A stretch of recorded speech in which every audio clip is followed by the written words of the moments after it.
অনেক দিন এই প্রোগ্রামটা বন্ধ ছিল। গত ঈদুল আজহার পর থেকে নিয়ে এই অনেক বড় একটা সময় পর্যন্ত বন্ধ ছিল। আমরা এক্সপেরিমেন্টাল বেসে আজকে শুরু করলাম। আমরা দেখবো এটা কেমন যায়। যদি আল্লাহ রহমতে ভালো যায় বা ভালোই হয় তাহলে আমরা কন্টিনিউ করব। তবে একদিন হয়তো মাসের একটা শুক্রবার হয়তো আমরা করতে পারবো না, আমার এলসওয়্যার কমিটমেন্ট আছে, সেই জন্য বাকি শুক্রবারগুলো আমরা চেষ্টা করব।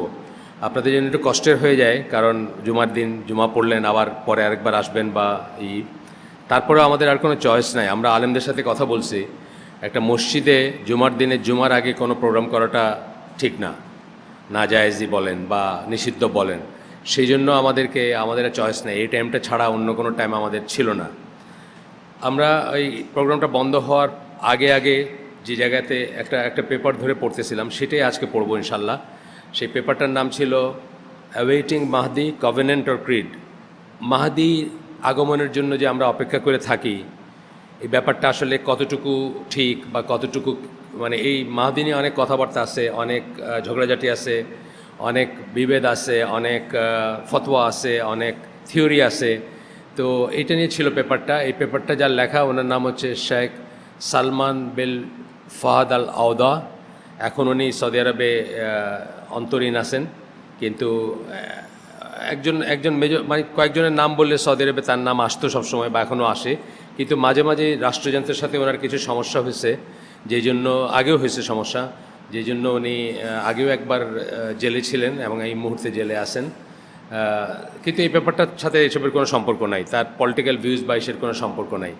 এখানে আমরা বলতেছেন যে মাহাদি আসার ব্যাপারটাকে আল্লাহর একটা ওয়াদা বা আল্লাহর তরফ থেকে একটা একটা প্রতিশ্রুতি, নাকি এটা আকিদার একটা বিষয়? আকিদার বিষয় বলতে বোঝাচ্ছেন যে আমাদের আকিদার বিষয়গুলো কি, যেমন যে 6টা পয়েন্ট আমরা বলি, মেইনলি হচ্ছে এই 6টা পয়েন্ট আমাদের আকিদার মূল ইমানের মূল স্তম্ভ। আল্লাহ, তার ফেরেশতাগণ, কুতুব কিতাব, তারপরে রসুলগণ, তারপরে আপনার আখেরাত এবং কিয়ামতের দিন এবং কাদের, ভালো মন্দের নির্ধারণ, এগুলো হচ্ছে আমাদের জন্য ইমানের মেইন আর এইগুলো শাখা প্রশাখা যেগুলো, সেগুলোও এটাকে ঘিরেই, এই জিনিসগুলোকে ঘিরেই ব্যাপারগুলো। তো মাহদির ব্যাপারটা কি কারো কারোর জন্য কি আকিদার বিষয় কিনা, যেমন শিয়াদের ব্যাপারে অন্য সমস্ত কিছুকে ছাপায়া অন্য তাদের দিনের যে সমস্ত জিনিস আছে, দিনের বিশ্বাস যেগুলো আছে, সেগুলোকে ছাপায়া মাহদির ব্যাপারটা একটা বিশেষই। আপনারা জানেন যে তাদের একজন ইমাম, হিডেন ইমাম বলে তারা, হারায় গেছিল, যিনি এখনও বেঁচে আছেন বলে তারা মনে করে, এবং কোনো গুহায় বা কোনো পাহাড়ের ভিতরে কোনো বন্দী হয়ে আছেন বা হারায় গেছেন। তিনি সেখান থেকে সকল কিছু দেখেন, সকল কিছু নিয়ন্ত্রণ করেন, এবং আবার তিনি ফিরে আসবেন, এসে মুসলমানদেরকে মানে শিয়া মুসলিমদেরকে ত্রাণ করবেন। এটা তাদের বিশ্বাসের একটা অংশ। তো আমরা সেরকম বিশ্বাস করি না, এই জন্য এটার উপরে অনেক কিছু আমরা পড়ছি, সেগুলা আমরা স্কিপ করে যাচ্ছি। আপনারা যারা ছিলেন তারা জানেন। তো এর ভিতরে আমরা কতগুলো জিনিস যেগুলো পাইছি, সেটা হচ্ছে যে অধিকাংশ হাদিস বা বর্ণনা যে মাহদি নিয়ে যেগুলা, অধিকাংশই হচ্ছে জয়ীফ বা জাল। জয়ীফ বা জাল 1% বলছেন, মানে 100টার ভিতরে একটা তবে মাহদি সম্বন্ধে আহলে সুন্নাত জামাত যেটুকু বিশ্বাস করার, সেটুকু হচ্ছে যে উনি একজন মানুষ, উনি রাসূল সাল্লাল্লাহু আলাইহি ওয়াসাল্লামের বংশ থেকে আসবেন, ওনার বাবার নাম মায়ের নাম সেম হবে, উনি একজন সাধারণ মানুষ, উনি আমাদের মতো খান, পরেন, ঘুমান, সব কিছু। এবং উনি আগের থেকে ওনাকে কোনো একটা বিশেষভাবে করা হয়েছে তা না, হঠাৎ করেই ওনাকে জ্ঞান দেওয়া হবে এবং উনি তারপরে তার কার্যগুলো সমাধান করবেন, এইটুকু আমরা বিশ্বাস করি।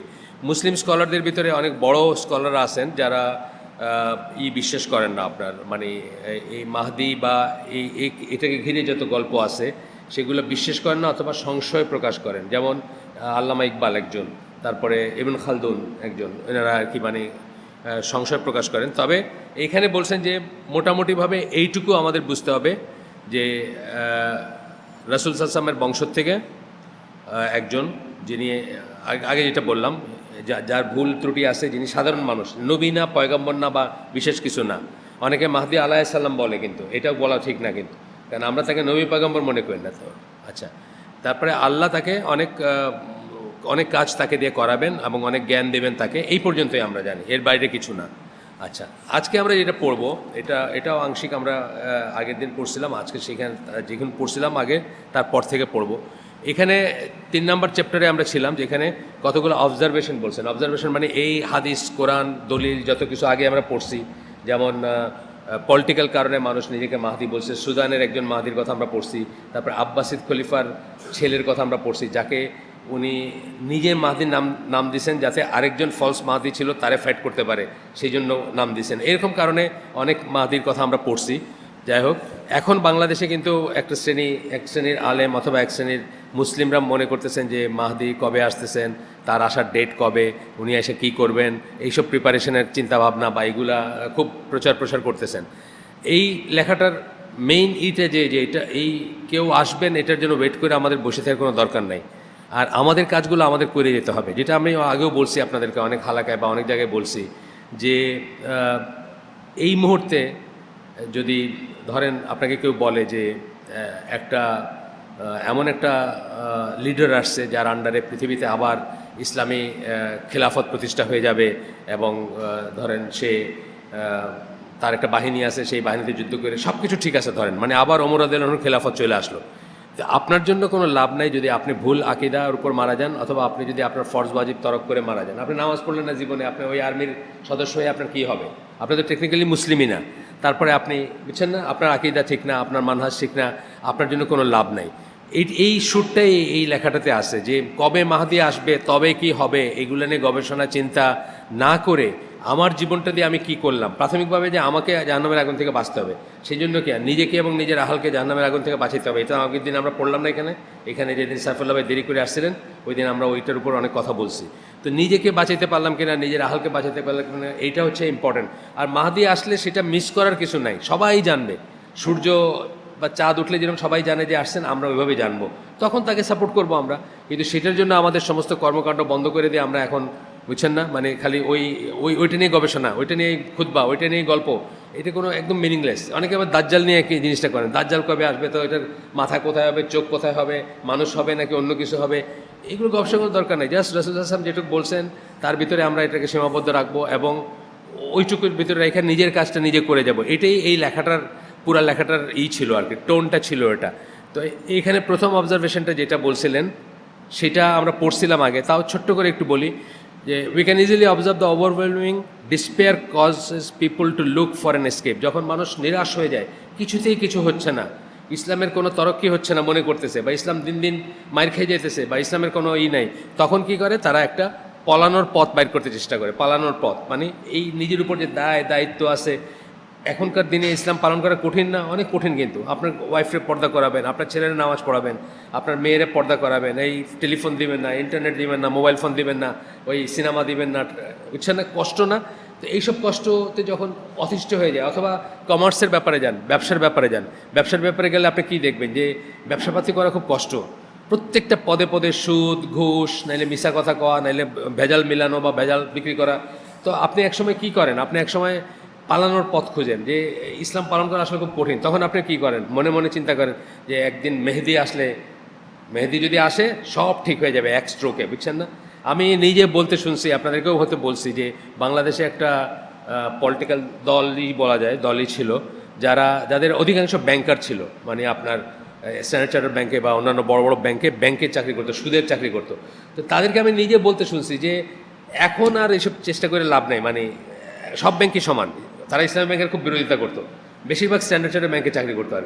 তো বলতো যে আগে খিলাফা হইলে তারপরে সব ঠিক হয়ে যাবে।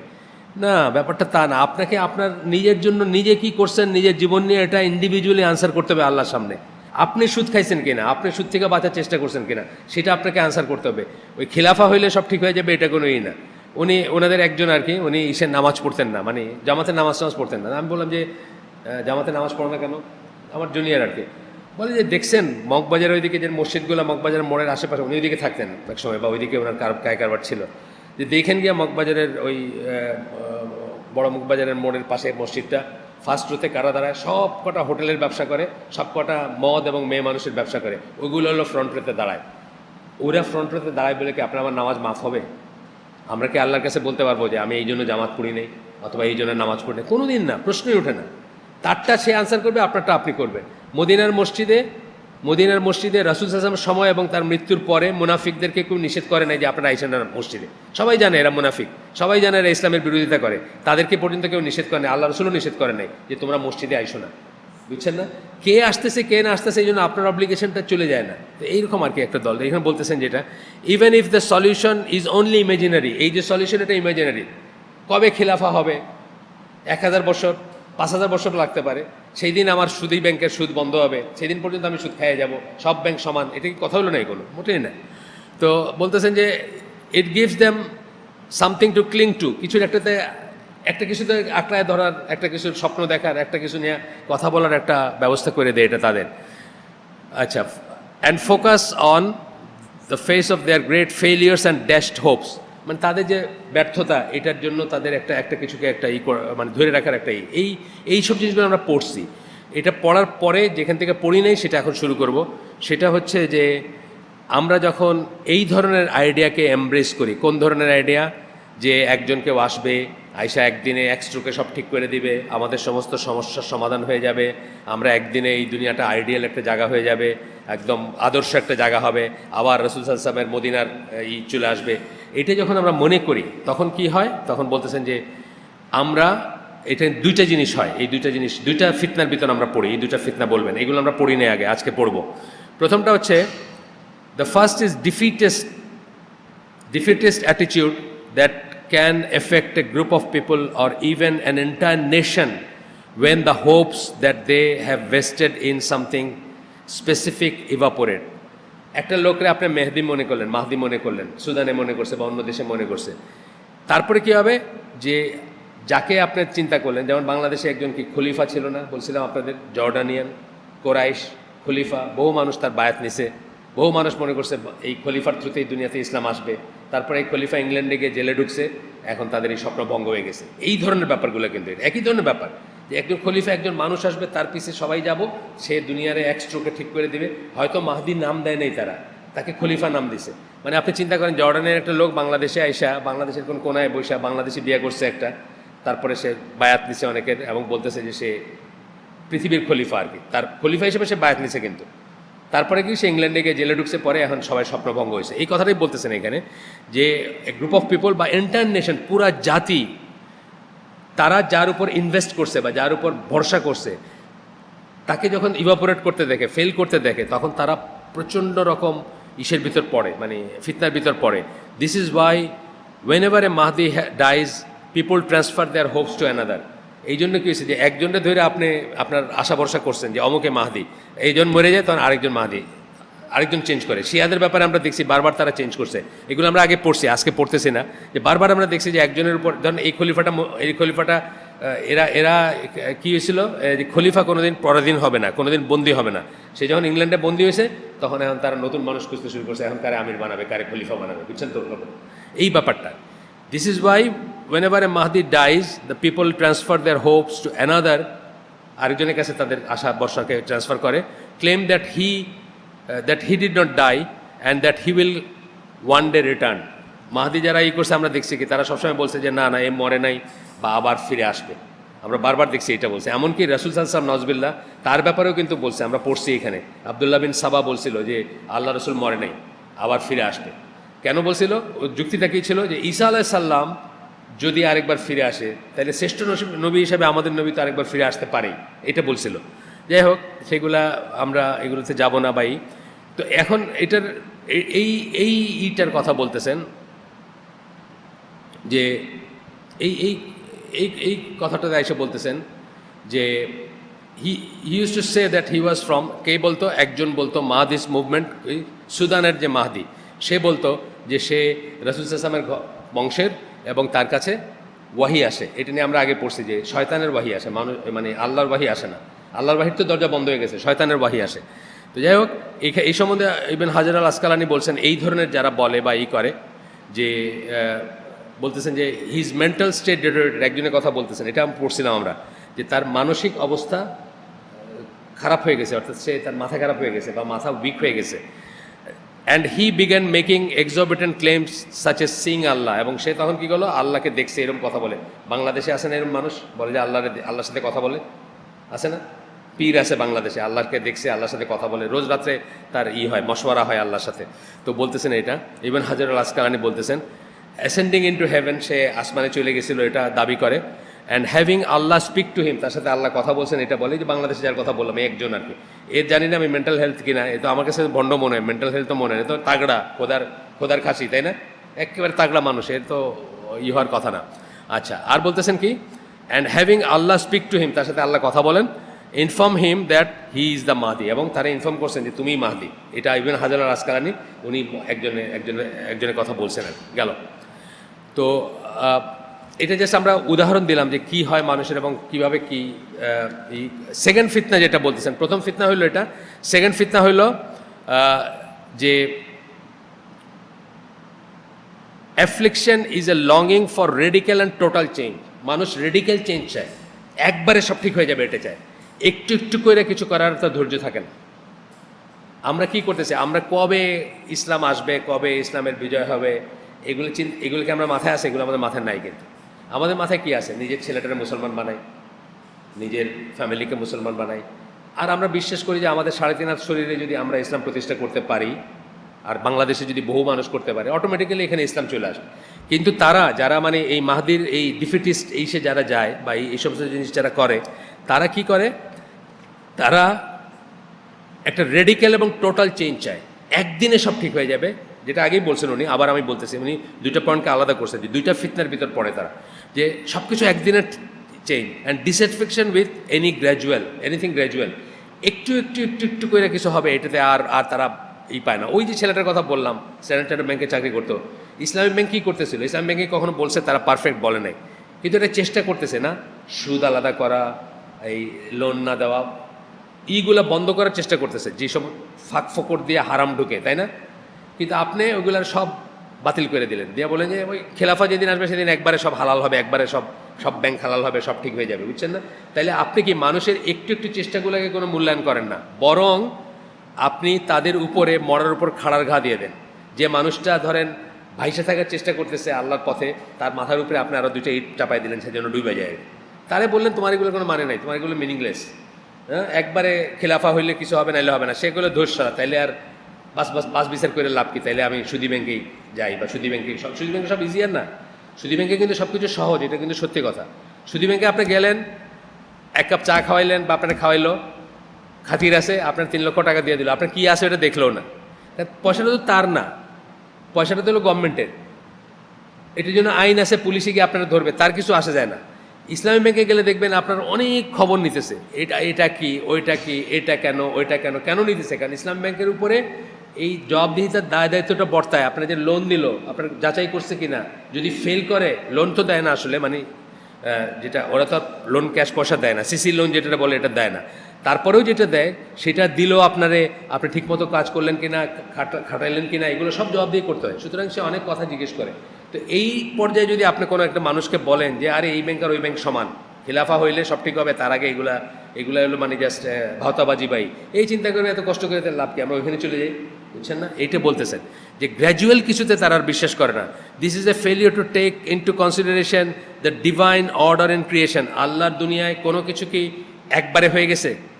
23টি বৎসর পৃথিবীর সর্বশ্রেষ্ঠ মানুষ একটু একটু একটু একটু করে 1 আয়াত, 5 আয়াত, 10 আয়াত, 15 আয়াত করে তার কাছে নাজিল হয়েছে এবং উনি ইসলামকে প্রতিষ্ঠিত করছেন 23 over a period of 23 years. তাইলে কি এক স্ট্রোকে আল্লাহ চাইলে তো ওহদ পাহাড়ের উপরে কোরআনটা নাজিল করে দিলেন এবং সেই কোরআন নাজিল করে দিলেন, সেই কোরআন থেকে আপনারা এখন বুঝে নেন কে কি পারবেন। একবারে হয়ে যেত না, একদিনে হয়ে যেত, একটা স্ট্রোকে হয়ে যেত, তা হয় নাই। আল্লাহর সুন্নাহ এরকম না, আল্লাহর সুন্নাহ এরকম না। এই নবীকে রক্তাক্ত হইতে হয়েছে 12 দিন 14 দিনে, মদিনার থেকে মক্কা থেকে মদিনায় আসতে হয়েছে।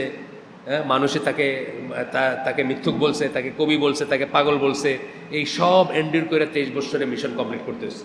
আল্লাহ চাইলে তো এরকম করে করতে পারতেন, কুন ফায়াকুন, কিন্তু আল্লাহর সুন্নাহ এটা না। কুন ফায়াকুন আছে, আল্লাহ চাইলে পারবেন, কিন্তু আল্লাহর সুন্নাহ হচ্ছে এই সমস্ত জিনিসগুলা। নবী যখন ইসরা মেরাজে গেছেন তখন কি মানে যন্ত্রযান বা যাই বলেন, আল্লাহর মিরাকল অলৌকিক জানে করে কি মুহূর্তে জেরুজালেম, পর মুহূর্তে 7 আসমানের উপরে, তাই না?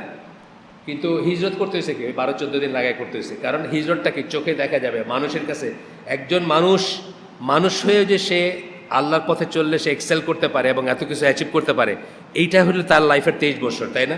চাইলে তো এরকম করে 1 মিনিটে করে দিতে পারতেন। তাহলে আমরা বুঝবো যে এটা সুন্নাহ না, এইটা যারা কল্পনা করে এটা সুন্নাহ, আল্লাহর সুন্নাহ না। আল্লাহর সুন্নাহ বলতে আমরা বলছি আল্লাহর নিয়ম না, এটা যে এক মুহূর্তে সব ঠিক হয়ে যাবে। আল্লাহর নিয়ম হচ্ছে আপনি এক পা আমি এক পা, অমুক এটা অমুক সেটা করতে করতে একটা সময় গিয়ে হবে, ইনশাআল্লাহ হবে। আমরা সেটা না করতেছি না, আল্লাহর অনুমোদন ছাড়া হবে না, আল্লাহর রহমত ছাড়া হবে না, এটাও ঠিক, কিন্তু আমাদের চেষ্টা ছাড়াও হবে না, মানে এক স্ট্রোকে হয়ে যাবে না, এটা বলতেছেন। আচ্ছা, such people dream that all of the iniquity and that prevails, যত আছে অবিচার আছে দুনিয়ার বুকে, অ্যারাউন্ড দ্য ওয়ার্ল্ড, সারা দুনিয়াতে, তারা সেগুলা ব্লিঙ্ক অফ এন আই, একটা চোখের পলকে সব শেষ হয়ে যাবে। হ্যাঁ, এটা ঠিক, আল্লাহ একটা চোখের পলকে করতে পারেন, কিন্তু আল্লাহর সুন্নাহ এটা না। এটা বলতে গিয়ে বলতেছেন সূরা রাদের 11 নম্বর আয়াত কোট করতেছেন। এই আয়াতটা যদিও অরিজিনাল একটা সেন্সে, এটার তফসির যখন পড়বেন আপনারা বা এটার অর্থ যখন দেখবেন, এই আয়াতটা অন্য একটা মিনিংয়ে, যদিও আল্লাহ অন্য একটা জিনিস মিন করছেন, কিন্তু তার উল্টাটাও এখানে ভ্যালিড, স্কলাররা সেটা বলেন। এই আয়াতটা হচ্ছে যে আল্লাহ সেই জাতির অবস্থা ততক্ষণ পরিবর্তন করেন না যতক্ষণ তারা নিজেরা পরিবর্তন না করে। আমরা অনেকেই জানি এটা, কিন্তু এটার আসল অর্থটা হচ্ছে যে আমরা যদি একটা সুখে শান্তিতে বসবাস করি, আমান যেটাকে বলি বা আমানা যেটাকে বলি, বা শান্তি নিরাপত্তার ভিতরে আমরা আসি, এই অবস্থাটা আল্লাহ চেঞ্জ করেন না যতক্ষণ আমরা জুলুম না করি, খারাপ কাজ না করি। এইটা ছিল এই আয়াতটার মেইন মিনিং। কিন্তু উল্টাটাও ঠিক, যে আমরা যদি আবার দুরবস্থার ভিতরে থাকি, তাহলে সেই দুরবস্থার অবস্থা চেঞ্জ হবে না যতক্ষণ আমরা নিজেরা চেষ্টা না করব ততক্ষণ। আচ্ছা, এরপরে বলতেছেন যে they want all of this to happen within their life time. এটা কিন্তু একটা ভুল, আমার জীবনেই সব হয়ে যাবে। আপনি দেখেন, যদি এক্সপানশনের ব্যাপার বলেন, যে দুনিয়াতে ইসলাম ছড়াইছে, এই ব্যাপারটা যদি আপনি চিন্তা করেন, তাইলে পিকে উঠছিল কখন? ওমর রাদিয়াল্লাহু সময়, তাই না? আল্লাহ রাসূল তো এটা দেখে যান নাই, দেখে গেছেন?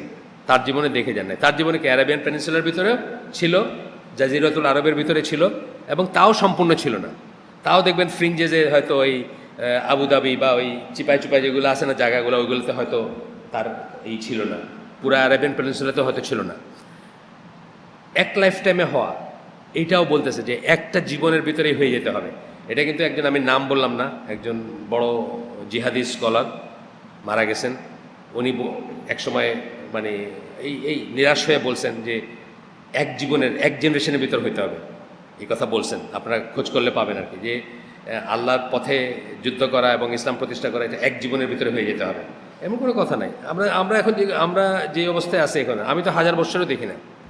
আমরা এখন বাংলাদেশের সোসাইটি যে অবস্থায় আছে, আমি তো 1000 বছরও দেখি না যে একটা ইসলামিক স্টেট প্রতিষ্ঠা হবে। আমার মানবিক যুক্তি দিয়ে আমি দেখি না। তার মানে হবে না আমি এটা বলতেছি?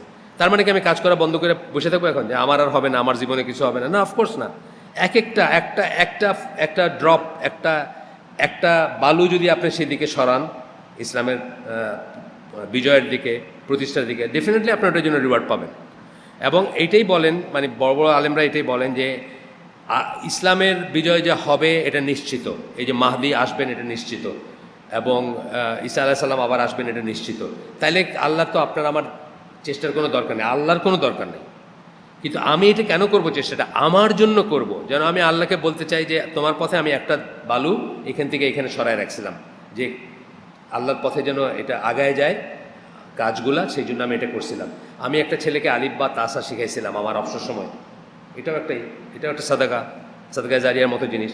এটাও আমি আল্লাহর কথা চিন্তা করে করছি, যে আল্লাহর দিন, আল্লাহর জমিনে আল্লাহর কথা সুপ্রিম হবে, এই জন্য আমি একটা বস্তির একটা ছেলেকে আলিফ বা তাসা বৈশা শিখাইছিলাম, থিঙ্কিং দ্যাট আমি এটার রিওয়ার্ড পাবো, এখানে আমি কালকে ইসলাম প্রতিষ্ঠা হবে এটা চিন্তা করে এটা করি নেই। এটাই বলতেছেন যে তারা কি চায়, they want all of this happen within their life times, তাদের জীবনের ভিতরে যেন এগুলো হয়ে যায়। The idea of planting a seed, একটা করবেন আপনি, বীজ বপন করবেন, তারপরে আস্তে আস্তে দেখবেন যে এখান থেকে কিছু আসতেছে, এগুলো তাদের কাছে কোনো না, এগুলা তাদের চিন্তায় আসে না। They are not waiting for the fruits of their own efforts and endeavour, নিজে বীজ বপন করবেন, হ্যাঁ, তারপর ওয়েট করবেন। একটা ধরেন গাছ, আমাদের গ্রামের একটা নারিকেল গাছ ধরেন, কত বছর লাগে একটা নারিকেল আসতে, অথবা একটা আম গাছ কত বছর লাগে আসতে। এখন আপনি যদি মনে করেন আপনি যে খাবেন এমন কোনো কথা নাই, কেউ কি মানে নিশ্চিত যে সে সেটা খাবেন না, সে সেটা দুনিয়ার জন্য, তার ফ্যামিলির জন্য, ফিউচারের জন্য সে প্ল্যান করে যায়, অ্যান্ড দেন সেটা গ্র্যাজুয়ালি আস্তে আস্তে আসে। আচ্ছা, এরপরে বলতেছেন এখানে যে আহলুস-সুন্নাহ জামার কথা বলতেছেন, যে আমাদের আহলুস-সুন্নাহ জামার কথা 22 কথা বলতেছেন যে আর আনমুভড বাই মাহদিস আইডিয়া। আহলুস-সুন্নাহ জামা যারা এগুলো বোঝেন, এগুলোর মানে যারা বোঝেন, তারা এইসব মাহদিস আইডিয়াতে তাদের কোনো ভিতরে কোনো হয় না, কোনো উত্তেজনা আসে না। They do not need a mental crutch to support them. একটা ক্রাচ, একটা ল্যাংড়া লোক যেরকম একটা ক্রাচের উপরেই করে, মেন্টাল ক্রাচের দরকার নাই যে মাহদি এইসবটা সব ঠিক করে দিবে, বা ওইটাকে সামনে রেখে কোনো কাজ করার দরকার নাই তাদের। If one day such a person does arrive, they would readily join with the others in supporting. যদি সত্যি মাহদি চলে আসেন, আমরা সবাই জয়েন করব, সেখানে কোনো সমস্যা নাই, কিন্তু ওইটার কথা চিন্তা করে কাজকর্ম বন্ধ করে বসে থাকবো না, এটা উনি বলতেছেন আর কি। আচ্ছা, তারপরে বলতেছেন as for those who pin their hopes, distant unattainable object, distant দূরবর্তী, unattainable আমি জানিও না এটা আসবে কিনা আমার জীবনে বা না, সেটা no effort to bring it any closer to realization। তারা এটাকে যে মানে কোনো এফোর্ট দেন না যে ওই জিনিসটা দিয়ে আমি যেটা পাওয়ার চেষ্টা করবো, মানে মাহদি আসলে যেটা ঘটবে সেটা আমিও এটা যদি যোগ করবো একটু বা বিয়োগ করবো বা কিছু একটা করবো, এটাতে কোনো এফোর্ট দেন না। আচ্ছা, তারপরে বলতেছেন they ask what do you think you can do, can you turn back the raging winds or the flood water. তোমরা কী করতে পারবা, তারা জিজ্ঞেস করবে আপনাকে, তুমি এনে কী করতে পারো। সারা দেশ, আপনার এমন বলে না, সারা দেশ সিনেমা দেখতেছে, সারা দেশ গান শুনতেছে, সারা দেশ সুদ খাইতেছে, সারা দেশ ঘুষ খাইতেছে, তুমি একলা এটার এগেন্সে গিয়া বাবা কী করবা। অনেক মুরব্বীরা বলে, কিন্তু আমাদের ওয়েলফেয়ার চায় যারা, বলে না বাবারা তোমরা তো ঠিক আছে, মানে আল্লাহ নামাজ রোজা পড়তেছো ঠিক আছে, কিন্তু এই যে লোন নিবা না, বাড়ি করবা না, এইগুলো কইলে তুমি একলা এটা করে কী করবা, সবাই তো এটাই করতেছে। এটা যুক্তি না, এটাই যুক্তি। তুমি ঠিক আছে, তুমি নামাজ পড়ো, তুমি রোজা রাখো, ফরজ তো এগুলা, কিন্তু এটা লোন নিয়ে একটা প্রথম বাড়িটা লোন নিয়ে বানায় ফেলো, তারপরে না হয় আর ব্যাংকে যাও না, বা এরকম আছে না কত মানুষ আমাদেরকে, আমাকে বোকা ঠাওরায়, আমাকে বোকা ঠাওরায়, মানে ফ্যামিলির বোকা ঠাওরায়। আমাদের বুয়েটের এক টিচার আছে, আমাদের দিনী ভাই, তার ফ্যামিলি তারে বলে যে বুঝলাম তুমি আমেরিকায় যাইবে না পিএইচডি করতে, শার্ট প্যান্ট পরলে কী অসুবিধা, জুতা পরলে কী অসুবিধা, তুমি তো শার্ট প্যান্টও পরো না, তুমি পাঞ্জাবি পরো আর পায়জামা পরো আর স্যান্ডেল পরো, তুমি বুয়েটের টিচার, তোমার ফ্রেন্ডরা এক একজন ইসের থেকে পিএইচডি পরে আসছে সুটেড বুটেড, আর তুমি মানে এইটা আমাদের মানে নিজের মানুষরা বলে আমাদেরকে, এইটাই বলতেছেন এখানে। তারা বলবে যে তুমি তো আর ঝড় বা ফ্লাড ওয়াটার, বন্যার পানি, এটাকে তো তুমি আটকাইতে পারবা না, অর্থাৎ মানুষ যেদিকে চলতেছে, মানুষ যেভাবে বলতেছে, এটাকে তো আটকাইতে পারবা না। উইথ ইয়োর লিটল হ্যান্ডস, তোমার ছোটো হাত দিয়ে তো তুমি এটা আটকাইতে পারবা না এটা। তো such people see nothing as a solution except radical and total change. এইসব মানুষগুলা সমস্ত চেঞ্জ একবারে হয়ে যাবে, এটার বাইরে কিছু চিন্তা করতে পারে না, আর তারাই মাহাদির জন্য অপেক্ষা করে থাকে, বললেন এটা। যাই হোক, all such Mahdis movements took place at a time when people, especially youth, felt trapped। যখন ইয়াং মানুষরা, আমাদের দেশে কিন্তু এরকম একটা সিচুয়েশনে চলতেছে, ইয়াং যারা আল্লাহর পথে চলতে চেষ্টা করতেছে, তারা অসহায় ফিল করে, প্রত্যেকটা জায়গায় তাদের বিরোধিতা, প্রত্যেকটা জায়গায় তাদের রেজিস্ট্যান্স, প্রত্যেকটা জায়গায় তারা নিজের দেশে, তারা এখন কি বলবো, মানে নিজের দেশে তারা সংখ্যালঘু টাইপের একটা ব্যাপার, তাই না? যারা আল্লাহর মতো চলে, জাস্ট টাকনোর উপরে কাপড়টাই আপনি চিন্তা করেন, আপনি আপনার দেশে মাইনরিটি, আপনার দিকে তেড়া করে তাকাবে, ইভেন আপনার বাপ তাকাবে পারলে, তাই না? টাকনোর নিচে কাপড় একটা বললাম, উদাহরণ বললাম, আরও কত কিছু, প্রত্যেকটা জিনিস। তখন বলতেছে যে তখন ইয়াং মানুষরা তারা তাদের দম বন্ধ হয়ে আসে, তারা মনে করে যে আর কোনো উপায় নাই, could see no way out, তারা দেখে যে কোনো রাস্তা নাই এখান থেকে বাইরে হয়ে আসার। এই যে আমাদের দেশে এখন যে অবস্থাটা চলতেছে, ইসলাম যারা পালন করতে চাচ্ছে, তাদের ভিতরে কিন্তু এরকম মনে হতে পারে যে আল্লাহ কবে আর হবে, আমাদের তো কোনো ভরসা নাই, আশা নাই। তখনই তাদের ভিতরে ওই মাহদিজ আইডিয়াটা আসে, যখন কেউ বলবে যে ইমাম মাহদি তো এই কয়েক বছরের ভিতরে আসতেছেন, তখন আপনি মাঞ্জা দিতে শুরু করলেন আর কি, বুঝছেন না? মানে আপনারা কিছু করণীয় নাই, আপনি এখন শুধু তার আসার জন্য ওয়েট করবেন আর আল্লাহর কাছে চাবেন যে আল্লাহ তার সাথে যেন জয়েন করতে পারি, এটাই বলতেছেন। আচ্ছা, we must also observe that Mahdism throughout history had almost invariably associated with the Shia।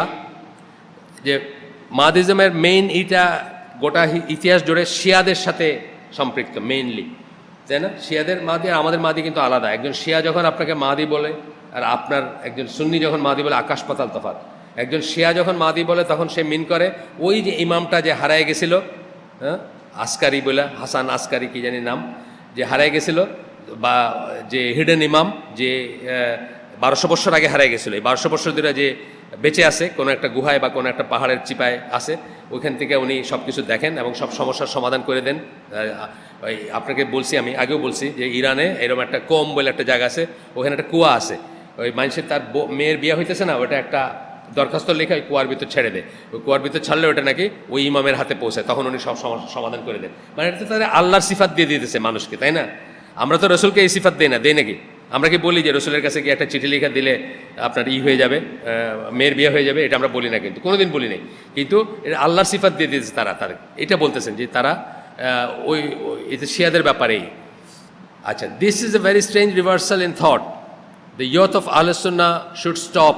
এখন দেখা যাচ্ছে যে কিছু কিছু আহলে সুন্নাহর মানুষও এই চিন্তা করতে শুরু করছে। আহলে সুন্নাহ মানে আমরা যারা সুন্নাহ বিশ্বাসী, শিয়া না, তারাও এখন বলতেছেন যে দ্য ইয়থ অফ আহলে সুন্নাহ should stop and consider that they are putting themselves into very difficult situation. আমরা যেন এটা ট্র্যাপে না পড়ি, তাহলে আমরাও আমাদেরকে খুব খারাপ একটা জায়গায় দিব এবং সবাই ঘরে ঘরে বসে থাকবে যে কোনোদিন মাহদি আসবে, আসলে সব ঠিক হয়ে যাবে, এখন যা ইচ্ছা করো, যা করবা তাই শো। এটা সেকেন্ড অবজারভেশন ওনার। এই ফার্স্ট অবজারভেশনের ভিতরে এই কথাগুলো ছিল। সেকেন্ড অবজারভেশন কি? Two types of people claim Mahdi. দুই রকমের মানুষ মাহদি বলে নিজেদেরকে দাবি করে। প্রথমটা কি?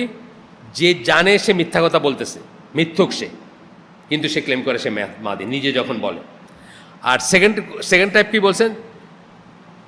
যে কনফিউজড, যে অসুস্থ, যার মস্তিষ্ক বিকৃতি করছে, যে হ্যালুসিনেশন হয়, যার confused and imagines that he actually is the Mahdi. একটা হলো মিথ্যুক, আর একটা হলো মানসিকভাবে বিকারগ্রস্ত। আমি যার সাথে বসছিলাম সে হলো মানসিকভাবে বিকারগ্রস্ত। বলছিলাম না আপনাদের যে ডক্টর মঞ্জুর এলাহি এবং আমরা ওই আমাদের এক দিনী ভাই ব্রিগেডিয়ার তোবারক হোসেন বেগ, রিটায়ার্ড, ওনার বাসায় বসছিলাম এক মাহাদিরে নিয়ে। সেই মাহাদি হলো বাংলাদেশ আর্মিতে ছিল, ওনার আন্ডারে কাজ করছে, মেজর ইসের আন্ডারে, কি নাম, এই বেগ সাহেবের আন্ডারে। বেগ সাহেব তো যখন লেফটেন্যান্ট কর্নেল ছিল তখন একটা সিও ছিল একটা ইউনিটের, তো ওনার আন্ডারে আর্টিলারিতে কাজ করছে। পরে সেই জাতিসংঘে জয়েন করছে, ইউএন মিশনে গেছে, প্যালেস্টাইনে গেছে, ইসরায়েলে গেছে, এবং সে জাতিসংঘের ডাক্তার তারে বাইপোল ডিসঅর্ডার ডায়াগনোস করছে। বাইপোল ডিসঅর্ডার মানে একসময় সে মাদি মনে করবে, আর সময় সে নিজেরা ফকির মনে করবে, বুঝছেন না?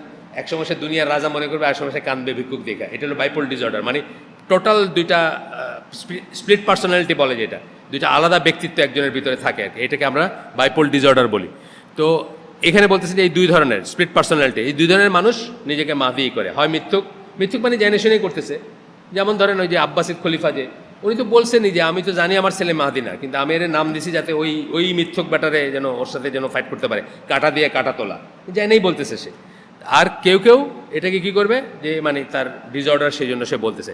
থার্ড অবজারভেশন, 3 নম্বর যেটা উনি বলতেছেন, over emphasising an issue is from ডেভিয়েন্স।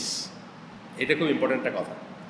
যে কোনো জিনিসকে যদি অতিরিক্ত গুরুত্ব দেন, এটা কিন্তু এক ধরনের ডেভিয়েন্স বা এক ধরনের বিচ্যুতি অথবা এক ধরনের বিকৃতি অথবা এক ধরনের সরে যাওয়া, ডেভিয়েশন আর পথ থেকে সরে যাওয়া। উদাহরণ দেই আমি, যেমন আমাদেরকে কিন্তু কবরস্থানে যাইতে, কবর দিতে যাওয়া কিন্তু 5টা রাইটের একটা, জানেন তো? একজন মুসলিমের একজন মুসলিম 5টা বা 6টা, মানে 2টা বর্ণনায় আছে। 5টা রাইট যদি ধরেন একজন মুসলিমের উপর একজন রাইট, একটা হচ্ছে তার জানাজা পড়া এবং তাকে সমাহিত করতে যাওয়া, ফরজে কিফায়া। কেউ না করলে সবাই গুনাহগার, আর কেউ করলে আপনি গুনাহগার হবেন না, কিন্তু আপনার বড় একটা রিওয়ার্ড থেকে এই করবেন। এটির কারণটা কি? এটার কারণ হলো আপনি যদি দেখবেন, আপনি নিজেকে দিয়ে দেখবেন যে আপনি যদি কাউকে নিকটাত্মীয় অথবা খুব পাওয়ারফুল কেউ বা খুব বড় কেউ, তাকে যদি কবর দিয়ে আসেন, আপনার নিজের জীবনের অনেক কিছুকেই মিনিংলেস মনে হবে যে অনেক কিছু জীবনে বাহুল্য, অনেক কিছু ছাড়াই আপনার জীবনটা চলতো, বুঝছেন না? যদি সপ্তাহে একটা করে কবর দিতে যেতে পারেন, তাহলে আমি শিওর যে আপনি সম্পদের পাহাড় কোনোদিন গড়ে তুলতে পারবেন না। কারণ আপনার মনে হবে যে কথার কথা বললাম, আর মানে আমি এই পরশুদিন একটা কবর দিয়ে আসলাম, বুঝছেন তো, আমার আবার মনে হলো জিনিসটা এরকম। কিন্তু ওভার এমফেসাইজ, আপনি কবরস্থানে ঘুমাইতে শুরু করলেন, কিছু মানুষ আছে, কিন্তু কিছু মানুষ আছে কবরস্থানে রাত কাটায়। এটা কি ডেভিয়েশন না? অবশ্যই ডেভিয়েশন। এটা আল্লাহ আপনার কাছে বলেন না, রসুল আপনাকে বলেন না। আপনাকে কবরে যাইতে বলছেন 2টা কারণে। দেখলে আপনার কবর দেখলে মন, বা কবর জিয়ারত করতে বলছেন, ওই যার কবর জিয়ারত করলেন তার জন্য দোয়া করবেন 1 নম্বর। আপনার নিজের জন্য কোনো দোয়ার কোনো ব্যাপারই নেই এখানে, তার জন্য দোয়া করবেন। সে কেমনে আছে, আপনার বাবা হোক, চাচা হোক, দেশের প্রেসিডেন্ট হোক, সে কেমনে আছে আপনি জানেন না, তার জন্য দোয়া করলেন। এটা হলো একটা কারণ। আরেকটা কারণ, আপনার মনটা নরম হয়। যে আমি যেদিন আমার ছোটো ভাই কবর দিতে গেলাম, লাইন ধরে কটা লাশ করলো না, 40+ লাশ দাফন করলো ওই দিন। এরা কারা ছিল? এরা বাংলাদেশের সবচেয়ে পাওয়ারফুল জনগোষ্ঠী ছিল, সবচেয়ে ফিজিক্যালি ফিট ছিল, সবচেয়ে চৌকস ছিল না? আজকে তারা কিছু না, তাদেরকে অন্য মানুষে বহন করে নিয়ে ঢুকাইতেছে। এই যে রিয়েলাইজেশনটা আপনার জন্য ডেফিনেটলি লাভজনক, কিন্তু এটা এক্সাজারেশন যখন করবেন, যখন বেশি করে ফেলবেন, যতটুকু ইম্পর্টেন্স দেওয়ার তার চেয়ে বেশি করবেন, তখন কী করলেন? আপনি সমস্যা করে ফেলেন, আপনি নিজে বিকৃতি হয়ে গেলেন বা বিচ্যুত হয়ে গেলেন বা পথ থেকে সরে গেলেন। এটা কিন্তু সকল সুপার নিউমারি জিনিসের বেলায় প্রযোজ্য। ওই যে এক মহিলা তাহাজ্জুদের নামাজের জন্য দড়ি ধরে ধরে দাঁড়াইতো না, মানে দাঁড়াইতে পারতো না, এত উইক। আল্লাহ রসুল কী বলছেন? দড়িটা সরাও। কেন বলছেন দড়িটা সরাইতে? মানে এটা তো এক্সাজারেশন, মানে এটা তো অতিরিক্ত, এটা তার কাছে বলা হয় না, চাওয়া হয় না তার কাছে। একইভাবে দেখবেন আপনি অনেক কাজ আসবে যে এটা আপনি যদি ওভার এমফেসাইজ করেন। যেমন টুপি পরা, আপনি টুপি পড়তেছেন, আমার কিচ্ছু বলার নাই। নামাজ পড়ার সময় পড়তেছেন, তাও কিছু বলার নেই। কিন্তু আপনি যদি আমাকে বলেন যে টুপি ছাড়া আমার নামাজ হয় নাই, আপনি কী করেন? ওভার এমফেসাইজ করলেন, আপনার একটা ডেভিয়েশন হয়ে গেল, একটা বেদাত হয়ে গেল। কিন্তু টুপি পরাটা আপনার সুন্নাহ, আদতের সুন্নাহ হোক, যাই হোক, আপনি সুন্নাহ মনে করে তো পড়ছেন। কিন্তু যখনই আপনি আমাকে এটা শর্ত লাগাই দিলেন যে এটা ছাড়া আমার নামাজ হবে না বা হইল না, বা আমি কেমন মুসলমান হইলাম, আপনি কী করেন? ওভার এমফেসাইজ করলেন, করে আপনি কিন্তু নিজে ডিভিয়েটেড হয়ে গেলেন। এই কথাটা বলতেছেন এখানে। আমি জাস্ট কতগুলো উদাহরণ দিলাম। এখন বলতেছেন অল অফ আহলে সুন্নাহ জামাত, এই যে ইমাম থাকতে হবে, আমরা সবাই অ্যাগ্রি করি যে আমাদের উপরে একজন ইমাম থাকতে হবে। এগ্রি করি না? সবাই এগ্রি করি যে মুসলিম উম্মার একজন ইমাম থাকা উচিত ছিল।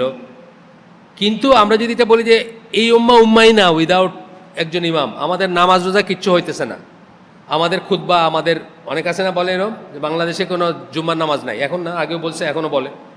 আগে বলছে, ব্রিটিশ আমলে বলছে, পীর মোর্শেদুদ্দিন দুদুমিয়া। বাংলাদেশে মানে যেহেতু এটা ব্রিটিশদের আন্ডারে একটা দেশ, এখানে কোনো পরাধীন দেশ, এখানে কোনো জুমার নামাজ নাই।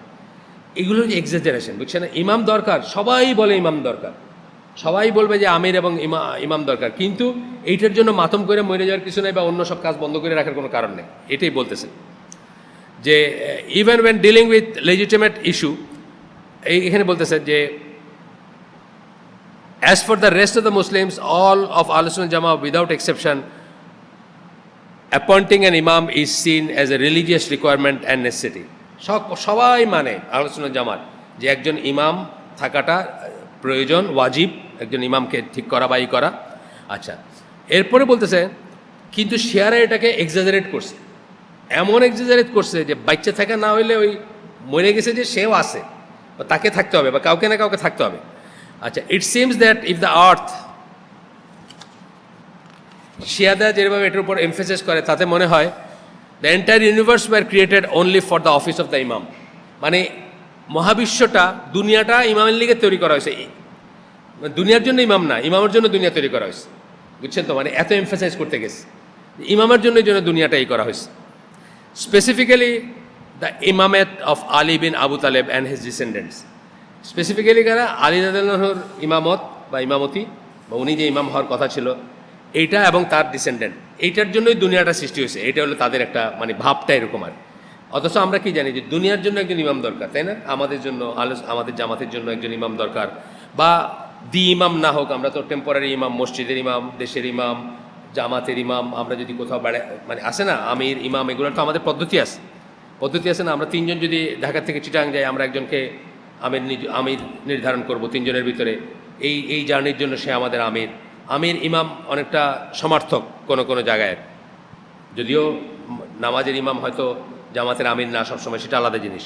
আচ্ছা, আহলে সুন্নাহ জামাত should grasp this fact that over emphasising any issue can be from a form of deviance. যে কোনো জিনিসকে আমরা যদি, এটা আমরা এক্সট্রিমিজমের বইটা পড়ছি না, গুলু ফিদ্দিন, যে বইটাতে, খুব সাধারণ জিনিস, এইটাকে যদি আপনি বেশি দিয়ে দেন, বেশি ইম্পর্টেন্স দেন, বেশি জোর দেন, তাহলে কিন্তু আপনি হয়ে গেলেন, মানে পথ থেকে সরে গেলেন। কীরকম দেখছি আমরা, খুব ছোট জিনিস দেখছি। এটা ওই মহিলার নামাজের কথা বললাম, যে কোনো কিছু ধরেন, আপনি রাসূল সাল্লাল্লাহু আলাইহি ওয়াসাল্লামের যে তিনজন সাহাবী এসে বলছিলেন যে একজন বলছিলেন আমি সারা জীবন কোনোদিন রাত্রে ঘুমাবো না, তাহাজ্জুদের নামাজ পড়বো। আরেকদিন বলছেন আমি সারা জীবন নফল নামাজ পড়বো, নফল রোজা রাখবো, কোনোদিন দিনের বেলা খাবো না। আরেকজন বলছেন আমি বিয়ে শাদী করবো না। রাসূল সাল্লাল্লাহু আলাইহি ওয়াসাল্লাম কী বলছিলেন? যে আমি আল্লাহকে তোমাদের ভিতরে সবচেয়ে বেশি ভয় পাই, যে আমার সুন্নাত থেকে মুখ ফেরা নিল সে আমার কেউ না। অর্থাৎ এক্সাজারেশন। তাদেরটা কী ছিল? প্রত্যেকটা কাজ সুন্নায় আছে, প্রত্যেকটা কাজ ভ্যালিড, কিন্তু তারা এক্সাজারেট করতেছিল, অতিরিক্ত করতেছিল, অতিরিক্ত ইম্পর্টেন্ট দিয়েছিল। তাদের কথা বললেন কি সে আমার কেউ না। সুতরাং এটা বোঝার ব্যাপার আছে। তো ওভার এমফেসাইজিং গেল। তারপরে বলতেছেন যে লেজিটিমেট এমফেসাইজ দেওয়া উচিত, আউট অফ প্রপোর্শন না, নট নেগলেক্টেড। মানে আমরা কি বলি, আহলে সুন্নাত জামা হচ্ছে মধ্যপন্থার উম্মত। আমরা কি বলি? বিটুইন খারেজি অ্যান্ড মুরজিয়া। খারেজি যারা, তারা আল্লাহকে ভয় করতে করতে, খালি আল্লাহকে ভয়ঙ্কর একটা কিছু দেখাইতে দেখাইতে মাইরা ফেলা কেটা ফেলা করে তারা কি, তারা ইসলাম থেকে দূরে সরে গেছে। শুধুমাত্র ভয় ছিল তাদের। আর মুরজিয়াদের কি ছিল? শুধুমাত্র আশা ছিল যে আল্লাহ আমাদেরকে মাফ করে দিবেন। এই দুইটা করে কি তারা দুই দলই ইসলাম থেকে অনেক দূরে চলে গেছে। আর সুফিরা কি করে? আল্লাহকে ভালোবাসাটা বেশি, খালি ভালোবাসা ম্যাটার করে, আর কিছু ম্যাটার করে না। তো এইটাই বলতেছেন যে বেশি কিছু কইরেই আমরা সবই, এখানে দুইটা উদাহরণ উনি সবকটা বলছেন। তা আমাদেরকে কি বলতেছেন? আমরা ব্যালেন্সে রাখবো, অর্থাৎ আমরা দেখেন আমরা সাম্য অবস্থা বজায় রাখবো। ব্যালেন্স মানে বুঝেন না, পাল্লাতে এক সমান সমান রাখবো দুইটা। আমরা হলাম ব্যালেন্সে রাখবো, সব পাল্লাটা সুন্দর করে রাখবো, সঠিক রাখবো। এটা বলতেছেন আমরা মধ্যপন্থার উম্মত। এটা বলে বলতেছেন সূরা বাকারার 143 নম্বর আয়াত কোট করতেছেন যে আমরা হচ্ছে কি মধ্যপন্থার উম্মত, উম্মাতান ওয়াসাতান কোরআনের ভাষা। মধ্যপন্থার উম্মত মানে আমরা খারেজি এবং মুরজিয়াদের মাঝামাঝি, আমরা ব্যালেন্সে রাখবো। কালকে একটা দিল একজন একটা ফরওয়ার্ড করলো, আমি এটা খুব অবাক হয়েছি, নতুন একটা থিওরি আর কি, যে কোরআনের স্ট্রাকচারটা কেমন।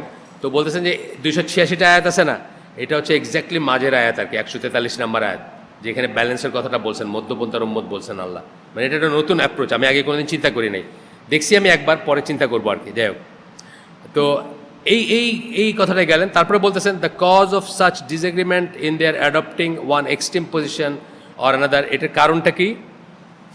When we consider the question about which the Muslims differ, whether we are talking about the Muslims in general or Islamic workers and organization in particular, মানে যদি হয়, we often see that the cause of such disagreement is their adopting one extreme. যখন আমরা দেখব যে দুই দলের ভিতরে ঝগড়া লাগে, দুই দলের ভিতরে ইখতিলাফ, তর্ক, যুক্তি তর্ক, তখন আমরা কি দেখব যে একটা সাইড নিয়ে নেওয়ার জন্য কিন্তু এটা হচ্ছে তর্কটা। আপনি দেখবেন মধ্যপন্থার মানুষের সাথে কিন্তু বেশি একটা তর্ক নাই। আমাদের যে আলেমরা যারা আছেন তাদের সাথে কিন্তু আপনি চরম তর্ক করার কিছু পাবেন না। কিন্তু আমি যদি এখন বলি যে আগামী 5 বছরের ভিতর মাহদি আসবে, আপনি আমার সাথে তর্ক জুড়ে দিবেন না? দিবেন, কারণ আমি একটা এক্সট্রিম পজিশন নিয়ে নিছি। আবার আমি যদি আপনাকে বলি যে মাহদি বলতে কিছু নাই, তাহলে আপনি আমার সাথে ঝগড়া জুড়ে দিবেন, তাই না? ব্যাপারটা বুঝছেন না? তো যে মানুষের দুজন মানুষের ভিতরে বলতেছেন, অথবা দুইটা পক্ষের ভিতর বলতেছেন, ঝগড়া জাতি বিভেদ বা বিসংবাদ যাই বলেন, একটা কারণ হচ্ছে প্রান্তিক অবস্থান নেওয়া। আমি যদি বলি মাহদি 5 বছরের ভিতরে আসতেছে, এটা প্রান্তিক অবস্থান, কারণ এটা কোনো দলিল নাই সুন্নায়। আমি যদি বলি ইমাম মেহাদি কোনোদিন আসবেন না, এটাও প্রান্তিক অবস্থান, কারণ সুন্নাহ বলে উনি আসবেন। তখনই কিন্তু আপনার সাথে আমার ঝগড়া হবে, তাই না? কিন্তু আপনি যদি ব্যালেন্স থাকেন, মাঝামাঝি থাকেন, অথবা যা হওয়ার কথা উম্মাতান ওয়াসাতান, যদি আপনার মাঝখানে থাকেন যে কোনো ব্যাপারে, আপনার সাথে ওই ধরনের ঝগড়া করা হবে না, ঝগড়ার কোনো স্কোপই থাকবে না। আচ্ছা, এরপরে one group goes to extreme, একটা গ্রুপ যায় on the issue of Islamic government, so much so that they accuse Muslim governments of unbelieve. একটা দল কি ইসলামিক সরকারের ব্যাপারে এমন এক্সট্রিম একটা পজিশন যায় যে তারা মুসলমান দেশের গভর্নমেন্টগুলো সব কাফের বলে। এক্সট্রিম অবস্থা। আল্লাহ রাসূল সাল্লাল্লাহু আলাইহি ওয়াসাল্লাম সহিহ হাদিস, আজকের আলোচনা না এটা, কি ইসলাম থেকে সবচেয়ে প্রথম বাইর হয়ে যাবে কি? আল্লাহর আইন দিয়ে বিচার করা, আল্লাহর আইন দিয়ে বিচার করা, হুকুমাত সবচেয়ে পয়লা বাইর হয়ে যাবে। লাস্টে কি থাকবে? সালাত। শেষ পর্যন্ত কি থাকবে? সালাত। কমতে কমতে কমতে কমতে সালাত। তা আমরা ওটার মাঝামাঝি জায়গায় আসি না? মাঝামাঝি জায়গায় আছি আমরা। আমাদের দেশ আল্লাহর আইন দিয়ে শাসিত হয় না, বাট সকল কাউন্টেড এটা মুসলিম দেশ, এটা ইসলামিক রিপাবলিক না, ইসলামিক কল্যাণ রাষ্ট্র না, কিন্তু এটা মুসলিম দেশ, এটাতে কোনো সন্দেহের কোনো অবকাশ নেই, আমরা পড়ছি। তো যাই হোক, তো বলতেছে উনি সালমান আলাদা বলতেছেন যে এক দল এক্সট্রিমে চলে যায়, এইটা বলতে চায় যে দুনিয়ার মুসলমান দেশগুলো সব কাফের, মানে গভর্নমেন্টগুলো সব কাফের। আরেক দল এই ইসলামী শাসনটাকেই খুব তুচ্ছতাচ্ছিল্য করে এগোয়, যে দূর এখন কিসের ইসলামের, এখন তো রকেটের যুগ, এখন তো রকেটের যুগ, এখন ইসলামের এগুলো চলবে নাকি? তোমার সুদ খাইবা না, ঘুষ খাইবা না, চায়ের বিয়া করবা, বাচ্চা হবে ইচ্ছা মতো, এগুলো কি এখন চলবে না? এগুলো মধ্যযুগীয় ব্যাপার। ইভেন ইসলামের যারা পিচ করে তারা কিন্তু মেডিয়েভেল কথাটা শুনছেন না, আমি যে একটা এই দিছি মেডিয়েভেল কথাটা বলতেছিল বারবার, এই দুইটা এক্সট্রিমের কথা বলতেছেন, তারা নেগলেক্ট করে এই ইস্যুটাকে। আমি তারিক জামিলের নাম শুনছেন, আপনারা শুনছেন সবাই, আমি ওনার কোনো লেকচার কোনোদিন শুনি নেই। গত রাত্রে অ্যাক্সিডেন্টালি একটা লেকচার শুনলাম, আমি তো অবাক হয়ে গেছি। আমি তো রিঅ্যাসেসমেন্ট করতেছি তার তবলিগি ব্যাপারটা ছাড়া ভেরি ওয়েল রেড, কিন্তু মানে সে কোরআন এবং হাদিস থেকে যে দলিলগুলো দেয় আমি খুব অবাক হয়েছি। আরেকটা জিনিস চিন্তা করি যে সে তবলিগ করে কেমনে, মানে এত জ্ঞানী হইলে তো তার তবলিগ করতে পারার কথা না। যাই হোক, তো উনি বলতেছিল যে এটা হচ্ছে যে জাজদের জন্য একটা ছিল, জাজদের উদ্দেশ্যে, পাকিস্তানি জাজদের উদ্দেশ্যে, এখন থেকে 1 বছর আগে। তো উনি বলতেছিল যে তারিক জামিলের 60 বছরের মেহনত আপনাদের একদিনের সমান যদি আপনারা সুবিচার করতে পারতেন, মানে ইনসাফ সহকারে যদি করতে পারতেন। আমি খুবই ইমপ্রেস কিন্তু ওনার এই শুই না, দেখবো আমি কোনদিন শুনি নাই, কারণ ওই যে একটা আছে, মানে আমার ছোটো ভাইদের তবলিগ করতো, তার খুব প্রিয় আর কি। আচ্ছা, যাই হোক, এরপরে নেগলেক্ট করা, আরেক দল এটাকে একদম তুচ্ছতা ছিল করে, মানে এটার কোনো দরকারই নাই, ইসলামী ইসের আবার কী দরকার। তারপরে বলতেছেন যে আমরা মডারেশনের কথা চিন্তা করব, প্রত্যেকটা জিনিসে মডারেশন মানে মধ্যপন্থা অবলম্বন করব। কোন জিনিস যেগুলোতে মধ্যপন্থা অবলম্বন করার কথা বলা হয়েছে বা জায়েজ, এর লিগে আমি মানে 5 ওয়াক্ত নামাজের জায়গায় 3 ওয়াক্ত নামাজ পড়তে পারবো না মধ্যপন্থা অবলম্বন করে, এটা না। ফরজ ওয়াজিবের ব্যাপারে কোনো মধ্যপন্থা নাই। মধ্যপন্থা হচ্ছে কিসের ব্যাপারে? যখন আমরা যে সমস্ত জিনিসগুলো আমাদের চয়েস আছে, আমরা করতে পারি, আমরা নফল রোজা রাখতে পারি, নাও রাখতে পারি, সুতরাং আমরা মধ্যপন্থা অবলম্বন করবো। আমরা সারা বছর নফল রেখা করবো না, আবার কোনোদিন নফল রোজা রাখবো না, এরকম প্রমিস করবো না। তাহাজ্জুদ মধ্যপন্থা অবলম্বন করে, তাহাজ্জুদটা আমাদের জন্য ফরজ না, ওয়াজিব না। আমরা সারা রাত জেগে তাহাজ্জুদ পড়ার দরকার নেই, আবার জীবনে কোনোদিন পড়তাম না এটাও করার দরকার নেই, এটা আর কি, যেখানে মধ্যপন্থার স্কোপ আছে। তারপরে বলতেছেন সূরা তালাকের একটা আয়াত কোট করতেছেন, বলতেছেন যে for all things Allah is appointed due proportion, সব কিছুর জন্য আল্লাহ একটা মাপ রাখছেন, মানে ডিউ প্রপোর্শন, সঠিক যেটা সেটা। যে জায়গায় আমরা বলি না যে জুলুমের একটা ডেফিনেশন কি বলি, যে জায়গায় যেটা করার না, এই গ্লাসটাতে আমি পানি খাবো, এই গ্লাসটা এখানে রাখাটা ঠিক আছে, কিন্তু এই গ্লাসটা আপনার বাথরুমে নিয়ে রাখলেন, আমার পানি খাওয়ার গ্লাস, এটা কিন্তু জুলুম, ঠিক না। আবার বাথরুমের বদনাটায় নিয়ে এখানে রাখলেন, এটাও জুলুম, অঠিক কাজটা হলো জুলুম। এই জন্য এইভাবে আল্লাহ সমস্ত জিনিসকে ডিউ প্রপোর্শনে সঠিক মাপে করছেন। আমরা এটা ইনশাল্লাহ আমরা 5:15 শেষ করে দিব ম্যাক্সিমাম। এখন 4:45 বাজতেছে, 5:15 ভিতরে আমরা শেষ করে দিব। 5:15 আপনাদের ট্রান্সপোর্ট আসবে, যারা ওই পাশ থেকে আসছেন তাদের জন্য। আচ্ছা, এরপরে বলতেছেন, তার আগে শেষ করে দেবো ইনশাল্লাহ। তা এরপরে বলতেছেন ইসলাম, চতুর্থ অবজারভেশন, 3টা অবজারভেশনের কথা বললেন উনি। 4 নম্বর অবজারভেশন বলতেছেন Islam provides a powerful alternative to waiting, অপেক্ষা করে থাকা কোনো কিছুর জন্য, দাজ্জালের জন্য, মাহদির জন্য, কেয়ামতের জন্য, মৃত্যুর জন্য, কোনো কিছুর জন্য কিন্তু অপেক্ষা করে থাকাটা সঠিক না ইসলামের পয়েন্ট অফ ভিউ থেকে। আপনাকে কি বলছেন যে কেয়ামত হয়ে যাবে জানলেও যে গাছটা, যে বীজটা নিছেন ওটা পুঁতা ফেলবেন, এটা চিন্তা করবেন না যে এখন তো কেয়ামত হয়ে যাবে, থাক এখন আর দরকার নেই, তা না। আপনার কাজটা আপনি শেষ করবেন। তার মানে কিছুর অপেক্ষা দিয়ে কিছু হবে না, বা কিছু চিন্তা করে কিছু বাদও দিবেন না, ইয়েও করবেন, আপনার যেটা করণীয় ওটা আপনি করতে থাকবেন। আচ্ছা, এরপরে বলতেছেন যে দোজ হু আর, বলতেছেন এখানে একটা আছে আপনার, বলতেছেন যে ইসলাম অপেক্ষা করে থাকে একটা পাওয়ারফুল অল্টারনেটিভ দিছে, মানে বিকল্প দিছে, যেটা আপনাদের সবাই চিন্তা করা উচিত। সেটা কি? যে আবু হুরায়রা রাদিয়াল্লাহু আনহুর বর্ণনায় সহি সুনান আবি দাউদ থেকে একটা হাদিস বলতেছেন, Allah sends to this nation at the beginning of his century those who renew the religion. আল্লাহ প্রত্যেক শতাব্দীর শুরুতে বা শতাব্দীতে এমন মানুষ পাঠান যারা দিনটাকে জীবিত করে, আবার জীবিত। তার মানে কি, একজন মাহদির জন্য ওয়েট করার দরকার নেই। এটার বর্ণনায় যাবেন যে এটার মিনিং কি। যেমন ধরেন আপনাদেরকে আমি বলছি যে শেখ নাসিরুদ্দিন আলবানির ব্যাপারে আব্দুল আজিজ বিন বাজ বলছেন যে প্রত্যেক শতাব্দীতে একজন করে মুজাদ্দিদ আসে। আমার মনের দৃঢ় বিশ্বাস যে আমাদের শতাব্দীর মুজাদ্দিদ হচ্ছেন শেখ নাসিরুদ্দিন আলবানি। কেন বলছেন? যে উনি যে কাজগুলো করে গেছেন, উনি যে 208টা কিতাব লিখে গেছেন, আজকে আমি একটা হাদিস হাতে নিয়ে বলতে পারি এটা সহি, এটা সহি না, কত বড় একটা সৌভাগ্যের ব্যাপার না? এই বিশাল কাজটা উনি করে গেছেন ওই সময়টায়, এই জন্য ওনাকে রিনিউ করে গেছেন বলা যায়। আপনি হারাই ফেলতেন, হয়তো হাদিসের হয়তো চর্চায় হারাই যেত। এখন আমরা সবাই এখানে যারা আছি অলমোস্ট সবাই একটা বই নিয়ে যখন দেখে আলবানের মধ্যে সহি, ও আচ্ছা ঠিক আছে, তাহলে এই হাদিসটা সহি, মানে আমরা এতটুকু কনসিয়াস হয়েছি। তো এই কাজগুলো যে করে গেছে শতাব্দীতে একজন বা একাধিকজন এখানে বেঁধে দেন নাই, কোনো নির্দিষ্ট কথা বলেন নাই, কোনো নির্দিষ্ট আইডেন্টিটি বলেন নাই যে এরকম দেখতে হবে বা কিন্তু জেনারেল টার্মসে বলছেন। আচ্ছা, এরপরে বলতেছেন যে এক জায়গায় the reason for this is that renewal is not something that awaits the arrival of any individual like Mahdi. এটা কোনো মাহদির জন্য অপেক্ষা করে থাকে না ওই রিনিউয়ালটা। আচ্ছা, it is the duty of every মুসলিম, প্রত্যেকটা মুসলমানের কর্তব্য যে দোজ হু রিনিউ দ্য রিলিজিয়নের অংশ হওয়া। প্রত্যেকটা মুসলমানের কর্তব্য ওই গ্রুপের অংশ হওয়া, যে যারা দিনটাকে জীবিত করবে, আবার পুনর্জীবিত। আমরা তাই তো করতেছি, আমরা এখানে কী করতেছি? আমরা এখানে কিন্তু এটারই চেষ্টা করতেছি, যতটুকু আল্লাহ আমাকে তৌফিক দিচ্ছেন, যতটুকু আল্লাহ আমাকে যোগ্যতা দিচ্ছেন। এরপরে আরও বেশি যোগ্যতা যাচ্ছে তাই আরও বড় সমাবেশে করবে।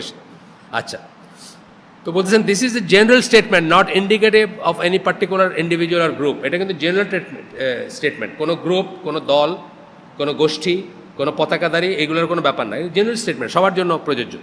আচ্ছা, তারপর বলছে this cannot be achieved by any one individual. কেন বলতেছেন? কাজ করার ফিল্ডগুলো বলতেছেন এখানে। কাজ করার ফিল্ড কি? মেনি অ্যাসপেক্ট অফ লাইফ, জীবনের অনেক ক্ষেত্রে কাজ করার আছে। কি? এডুকেশন, শিক্ষা দীক্ষা। আমি মনে করি শিক্ষা দীক্ষা, তারিক জামিল ওটা কেন বললাম, উনি বলছেন ইলম ইলম ইলম অ্যান্ড ইলম, মানে যে কোনো চেঞ্জ হইতে হইলে, ইসলাম আসতে হইলে জ্ঞান জ্ঞান জ্ঞান এবং জ্ঞান, তাছাড়া হবে না। ওটা খুব এমফেসাইজ করছেন উনি। আর আপনারা উর্দু বোঝেন নাকি? আমি তো উর্দু ছিল 7-8-এ, এই জন্য আমি বুঝি, আপনারা বুঝেন না, এটা একটু সমস্যা। এটা উর্দুতে বক্তৃতাটা কিন্তু ভেরি বিউটিফুল। কিন্তু আমি একটা জাস্ট জায়গায় উনি রুমির একটা গল্প বলছেন, জালালউদ্দিন রুমির গল্প কিস্সা হিসাবে বলছেন, কোনো দলিল হিসাবে না। এছাড়া পুরাটা শুধু কোরআন হাদিস, বিউটিফুল। আমি বলবো যে প্রত্যেকের শোনা উচিত, কিন্তু যদি উর্দু না বোঝেন আপনারা টেস্ট পাবেন না। আমার যেহেতু 7-8-এর উর্দু ছিল, বা আমি পরবর্তীতেও উর্দু স্পিকিংদের সাথে কাজ করছি, আমি অনেকটুকুই বুঝি, ধরেন 80-90% বুঝি। তা আমি খুব এনজয় করছি। আর দরকার হলে আপনাদেরকে আমি ট্রান্সলেট করে দিব না ওটা। হ্যাঁ, আপনারা যদি এখানে উর্দু বোঝার কেউ নাই আমার মনে হয় না, কেউ বুঝেন? ক্যালকাটা থেকে একটু নিয়ে আসেন না উর্দু? আচ্ছা, আমরা বাড়ি ইন্ডিয়ায়, ইন্ডিয়ার অনেকে বোঝে। যাই হোক, উর্দুটা কিন্তু হিন্দির চেয়ে কঠিন। উর্দুটা হিন্দির চেয়ে কঠিন। হিন্দিতে আমাদের সাথে কমন দুইটা জিনিস আছে। হিন্দি ভাষার রুট হচ্ছে আরবি আর সংস্কৃত, সংস্কৃত আর বাংলা ভাষার রুট হচ্ছে সংস্কৃত আর প্রাকৃত। তাহলে একটা রুট কমন হয়ে গেল সংস্কৃতটা। আর আরবিটা মুসলমান হওয়ার বদলতে আমরা অনেকটুকু জানি, এই জন্য হিন্দি আমরা ইজিলি বুঝি। কিন্তু উর্দুতে কি একটা হচ্ছে রুট আরবি, আর একটা হচ্ছে ফার্সি। এই ফার্সিটা বুঝে না দেখে আমরা ধরা খাই যাই, আমরা কমন মানুষরা। আবার হুজুররা দেখবেন ফার্সি আসে দেখে কিন্তু বেটার বুঝে। কারণ আমাদের হুজুররা দিন শিখে কী দিয়া? ফার্সি দিয়ে, উর্দু দিয়ে শিখে, তারপরে আরবি শিখে। এই জন্য বাংলাদেশের হুজুররা কিন্তু অ্যাভারেজ হুজুররা আরবি বোঝে না, কিন্তু ফার্সিতে শের বলে দিবে আপনারা। আচ্ছা, যাই হোক, তো এখন বলতেছেন কি যে এডুকেশন, কাজ, কর্মক্ষেত্র, ইবাদত, ইকোনমিক্স, তিজারা, ব্যবসা, মিডিয়া, এত ফিল্ড আছে কাজ করার। যার যেটাতে যোগ্যতা আছে সে সেটাতে কাজ করবে, এবং কাজ করে সে রিনিউয়ালের জন্য কাজ করে যাবে। একজন মাহদির জন্য ওয়েট করে বসে থাকবে না, যেটা আমরা পয়লাই বলছি। আচ্ছা, তাও বলছেন this cannot be achieved by any one individual or even a group of individual. একজন মানুষ দিয়ে এটা অ্যাচিভ করা সম্ভব না, বা একটা গ্রুপ অফ মানুষ দেওয়া সম্ভব না। এখানে বসে আছে সবাইকে পারবো না। কত ক্ষেত্র দেখেন তো, ক্ষেত্রগুলো দেখছেন নাকি? মিডিয়ার কেউ নাই এখানে, ধরেন কথার কথা। ইকোনমিক্স, ব্যবসার কেউ নাই, বা ইত্যাদি। তো তখন বলতেছেন যে, তারপরে বলতেছেন যে আল্লাহ রসুল সাল্লাম mention in the divinely supported group. এই জন্য আল্লাহ রসুল সাল্লাম কী বলছেন? আল্লাহ রসুল সাল্লাম বলে গেছেন যে এই চেষ্টাটা সবসময় জারি থাকবে। একটা দল থাকবে, একটা দল যাদের নাম বলছেন কি, তাইফা মানসুরা, অথবা ফিরকাতুন নাজিয়া, বা আহলুল হাদিসও আমরা বলি, এটাকে আহলুস সুন্নাহ ওয়াল জামাও বলি। যারা আল্লাহর পথে মানুষকে ডাকতে থাকবে, যারা শুদ্ধ পথের উপর থাকবে, যাদের কেউ ক্ষতি করতে পারবে না, যাদেরকে কেউ বিচ্যুত করতে পারবে না, সেরকম কথা বলে গেছেন। আচ্ছা, neither be harmed by those who would forsake them nor by those who would go against them until coming of Allah's decree. কিয়ামত পর্যন্ত তারা টিকে থাকবে, যাদেরকে কেউ ক্ষতি করতে পারবে না, আল্লাহর পথ থেকে বিচ্যুত করতে পারবে না। এই কথার মানে এটা যে একটা গ্রুপ সবসময়, একটা গ্রুপ বলতে এখানে ওই গ্রুপ না, গ্রুপ দল হিসাবে গ্রুপ না, মানে সমষ্টি, একটা সমষ্টি থাকবে। একজন ঢাকায় থাকতে পারে, একজন চিটাঙ্গে থাকতে পারে, কিন্তু একটা সমষ্টি থাকবে যারা এই কাজগুলো করে যাবে। আচ্ছা, আমি শেষ করে দিব এখন ইনশাআল্লাহ। সাইফুল্লাহ, 5:15 ঠিক বলছেন? 5:10 পর্যন্ত যাওয়া যায়? তাইলে আজকে আমি এটা একদম পেপারটা শেষ করে দিই, আর আগামী দিন নতুন কিছু করবো ইনশাল্লাহ। এই পেপারটা শেষ করার পরে এটা আমরা 4টা-5টা বোধে পড়ছি, 4টা বা 5টা আছে, অন্তত 4টা বা 5টা হইতে পারে। লাস্টের কনক্লুশনগুলো পড়বো, মানে একটা যে কোনো কিছু শেষ করারই আছে না, আমরা কি শিখলাম, কি বুঝলাম। এখানে উনি 4টা পয়েন্ট দিয়েছেন, আমরা 4টা পয়েন্ট পড়ে আজকের হালাকা শেষ করে দিব ইনশাল্লাহ। প্রথম বলছেন, we must foster dialogue about the major issues facing the Muslim today. আমরা যেন কথা বলি, আমাদের যে প্রবলেমগুলো আছে এগুলো নিয়ে যেন কথা বলি, সরকারের সাথে বলি, রাষ্ট্রযন্ত্রের সাথে বলি, আলেমদের সাথে বলি। যান ওয়াশরুমে যাবেন, দুনিয়া ফ্রি আপনার জন্য। সরকারের সাথে বলি, যাদেরকে বোঝানোর তাদেরকে বোঝাই। দেখেন, আনফর্চুনেটলি আমরা যে সহি আকিদার কথা বলি, সহি তরিকার কথা বলি, আমাদের কিন্তু আমাদের সরকার বা রাষ্ট্রযন্ত্রের সাথে কোনো যোগাযোগই নাই। যে জন্য বেদাতিরা কিন্তু আমাদেরকে ঢালাওভাবে সব চরমপন্থী বানাই দিছে। যারা রাফাদানি করে, হাত তুলে নামাজ পড়ে, তারা সব হলো এক্সট্রিমিস্ট বানাই দিছে না? তার কারণ কি? আমাদের সাথে কিন্তু কোনো যোগাযোগ নাই আমাদের সরকারের, আমাদের রিপ্রেজেন্টেশন নাই। আমাদের যে এত ফলোয়িং আছে বা অনেক মানুষ আছে এই দেশে কিন্তু যারা সহি আকিদার, তাদের সাথে একটা গিভ অ্যান্ড টেক নাই। সরকার জানেও না তারা কারা, বুঝছেন না? বাংলা ভাই রাফিয়াদ্দিন করে নামাজ পড়তো, আর কি নাম ওই আব্দুর রহমান পড়তো, বাস আমরা সবাই এখন জঙ্গি হয়ে গেছি। এইটা একটা ভুলই না। আমাদের উচিত ছিল তাদের সাথে একটা ডায়লগ স্ট্রাইক করা, তাদেরকে বোঝানো যে না, আমরা তো এরকম না। বা এই দেশের বহু বহু মানুষ আছে, ডক্টর সাইফুল্লাহ আছে, ডক্টর মঞ্জুরুল্লাহি আছে, আপনার শহীদুল্লাহ খান মাদানী আছে, বা আরও হাজারে হাজার আলেম আছে যারা কোনোদিন চরমপন্থা প্রিচ করে না, কিন্তু এটা আমরা বোঝাইতে পারি না। এটা বলতেছেন যে আমাদের উচিত ডায়ালগে যাওয়া, কথা বলা। কথা বললে যেটা হবে, we must develop in our youth and our men the ability to listen. আমাদের ইয়াং জেনারেশনের যেন শুনে এরকম একটা ব্যাপারে, আর বয়স্করাও যেন শুনে, বা আমাদের যারা মানে পাওয়ারে আছে বা ক্ষমতায় আছে তারাও যেন শুনে, এইটার একটা ব্যবস্থা করা উচিত। This is specially true for our leaders, both intellectuals and political. আমাদের ইন্টেলেকচুয়াল লিডার যারা, ইন্টেলেকচুয়াল লিডার কারা? আলেমরা। আর পলিটিক্যাল লিডার কারা? আমাদের রাষ্ট্রযন্ত্রে যারা আছে তারা। তাদের জন্য খুব ইম্পর্টেন্ট, যারা যেন জনগণের কথা শুনে। কথা বললে দেখবেন আপনারা হালকা হয়ে যান। আপনার মনে অনেক দুঃখ আছে, আপনি কি করেন? আপনার ক্লোজেস্ট বন্ধুটার কাছে গিয়ে বলেন যে আজকে আমার মনটা খুব খারাপ। কী হয়েছে? যে এতদিনের পরিচিত আমার বিজনেস পার্টনার আমার ধোকা দিয়ে চলে গেছে। ধরেন আপনার মনটা একটু হালকা হয় না? একই কথা রাষ্ট্র লেভেলে বা এই লেভেলে যখন গিভ অ্যান্ড টেক কথাবার্তা হয়, তখন কিন্তু মনটা হালকা হয়। এটা বলতেছেন যে এটাতে কি হয়, ওপেন্স দ্য মানে নেগোসিয়েশনের পথ খোলে, সমঝোতার পথ খোলে, এক্সচেঞ্জ হয়, একজন একজনকে বুঝে ভুল বোঝাবুঝি দূর হয়। এটা গেল 2 নম্বর বলতেছেন, তার কনক্লুশন 2 নম্বর বলতেছেন, we must encourage our intellectual institution to engage in Islamic work, education and relief. আমাদের ইন্টেলেকচুয়াল ইনস্টিটিউশন যারা আছে, যারা ধরেন জামিয়া, সালাফিয়া জামিয়া, এটা আছে না আমাদের, অনেক নাম আছে না আমাদের, একটা মাদ্রাসার নাম আছে বা একটা ইউনিভার্সিটির নাম আছে বা একটা ইসের নাম আছে, তারা যেন কি করে ইসলামিক কাজে লাগে, এডুকেশন এবং রিলিফ। এডুকেশন মানে শিক্ষা দীক্ষায় লাগে, রিলিফে লাগে, দুস্থ মানুষের পাশে যেন দাঁড়ায় যখন তাদের দরকার। একটা ভূমিকম্প হইলে, একটা ঝড় হইলে, একটা বৃষ্টি হইলে, একটা বন্যা হইলে তারা যেন যায়। দেখা যায় যে সাদা চামড়া সেকুলার আইসা রোহিঙ্গাদের সেবা করতেছে ওইখানে, বুঝছেন না? এটার হয়তো 2 সাইডই আছে, হয়তো অনেক সময় আপনি গেলে আপনার দইরা পুলিশে দিয়ে দিবে, সেটা আরেকটা কথা। কিন্তু আমরা যেন এটা আমাদের কালচারে গড়ে তুলি যে কোনো একটা বিপদ আপদ হইলে যারা দাঁড়িয়ালা, যারা টুপিওয়ালা, তারা যেন আগে মানুষের কাছে যায়, তারা যেন আগে মানুষের পাশে দাঁড়ায়, বুঝছেন না? মানুষ হিসাবে দাঁড়াবে, মুসলিম হিসাবে দাঁড়াবে, তার দলের কিনা সেটা কোনো ব্যাপার না। We must encourage them to employ the media যেন এমপ্লয় করে। মিডিয়া মানে প্রপার ইউজ অফ মিডিয়া। এই যে বললাম যে তারেক জামিলের যে এইটা আমি শুনছি, এটা তো মিডিয়ার থ্রুতেই শুনছি। এই ধরনের সিলেক্টিভ এবং প্রপার ইউজটা যেন তারা করে। আচ্ছা, our charitable organisation must be supported and promoted as well. Charitable যেগুলো লিল্লা থাকে, ফি সাবিলিল্লাহ আছে না, কিছু এতিমখানা আছে, অথবা আঞ্জুমালে মফিদুল ইসলাম, আমি আপনাদের অনেক সময় বলছি হয়তো, একটা কিন্তু পিওর মানে বেওয়ারিশ লাশগুলো নিয়ে দাফন করে। এটা কিন্তু বিরাট একটা কাজ, বুঝছেন না? রাস্তায় পড়ে আছে, পৌঁছে যেতেছে, এটাকে নিয়ে দাফন করা, জানাজা করা, বিরাট কাজ। আপনারা যুক্ত হবেন এটাতে। তো এটা বলতেছে যে সাপোর্ট করা উচিত, প্রমোট করা উচিত চ্যারিটেবল এফোর্টগুলো যেগুলো আছে। We have to remove the despair and frustration that the Muslims are suffering from. আমাদের মুসলিমদের বিষয়ে যেগুলো আছে, ডিসপেয়ার মানে নৈরাশ্য আছে, যেগুলো কষ্ট আছে, এগুলো আমরা চেষ্টা করবো যে আমরা রিমুভ করে দিতে। বিকজ ডিসপেয়ার প্রডিউসেস নাথিং, মানে নৈরাশ্য থেকে কিছু আসে না, খালি লস, এবং একসময় এমন লস যে আপনি শয়তানের ক্যাটাগরিতে চলে যাবেন। কারণ শয়তান হচ্ছে পিওর নিরাশ, যে চিরনিরাশ শয়তান। শয়তান চায় যে আপনিও নিরাশ হন, সেই ক্যাটাগরিতে চলে যাবেন। আচ্ছা, 3 number conclusion, we must provide opportunities for our young Muslim to live decent respectable lifes. এটা আমরা তো ফেল করতেছি, চেষ্টা করে যাচ্ছি আমরা যে প্রত্যেকের যাকে আল্লাহ তৌফিক দিয়েছেন সেই যেন জব জেনারেট করে, চাকরি জেনারেট করে মতো কিছু চিন্তা করে, ডিসেন্ট রেসপেক্টেবল লাইফ। আমাদের ইয়াং যারা, তারা যেন একটা সুন্দর এবং সম্মানিত জীবনযাপন করতে পারে। অর্থাৎ তাদের হালাল রুটি রুজির ব্যবস্থা যদি থাকে, আমার যদি কোটি টাকা থাকে, আমি যদি যে কোনো কিছু একটা দোকানে যদি 10 জন এমপ্লয় করতে পারি, আমি যদি সেটা চেষ্টা করি, এটা বলতেছেন খুব ইম্পর্টেন্ট। কিন্তু we must provide this for our families and our society at large. Poverty and unemployment turn people into the fuel for any deviant ideology comes along.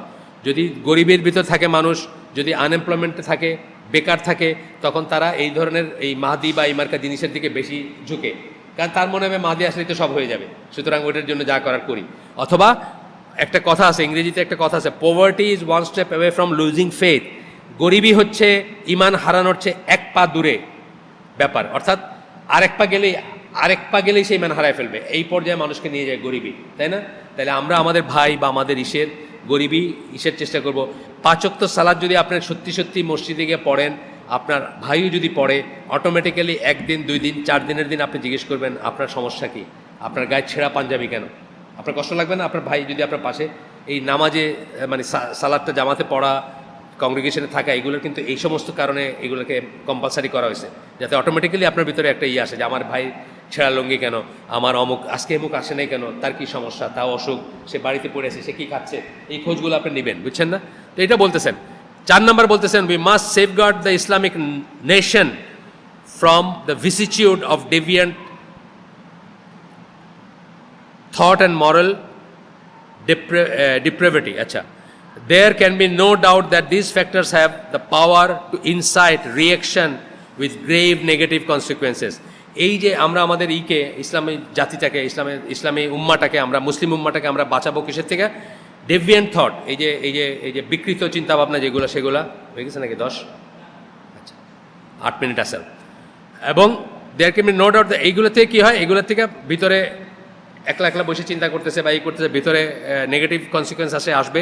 We have began to see the Arab media and the internet and chat sites people maligning Allah and denouncing his glory. এটা বলতেছেন যে আমরা দেখতেছি যে এখন internet বা অন্য site আছে যেগুলোতে আল্লাহর এগেনস্টে কথা হচ্ছে, ইসলামের এগেনস্টে কথা হচ্ছে, এগুলোর কথা বলতেছেন। দে আর লাইকওয়াইজ স্ল্যান্ডারিং আল্লাহ অ্যান্ড মেসেঞ্জার, এটা আল্লাহ রসুলকে মিথ্যা আরোপ করার সমান, বা তাদেরকে করার সমান, তাদেরকে স্ল্যান্ডারিং মানে অপবাদ দেওয়ার সমান এই ব্যাপারগুলো। তারপরে বলতেছেন ব্যাপারটা কি, আপনি যখন কাজ থাকে না আপনার ইন্টারনেটের জন্য সময় অনেক বেশি না, আপনার যখন কাজ নাই, সুস্থ কিছু চিন্তা নাই, সুন্দর কারোর সাথে উঠা বসা করতেছেন না, আপনার অনেক সময় ওইসব জিনিস দেখার জন্য, এটা বলতেছেন। আচ্ছা, তারপরে বলতেছেন যে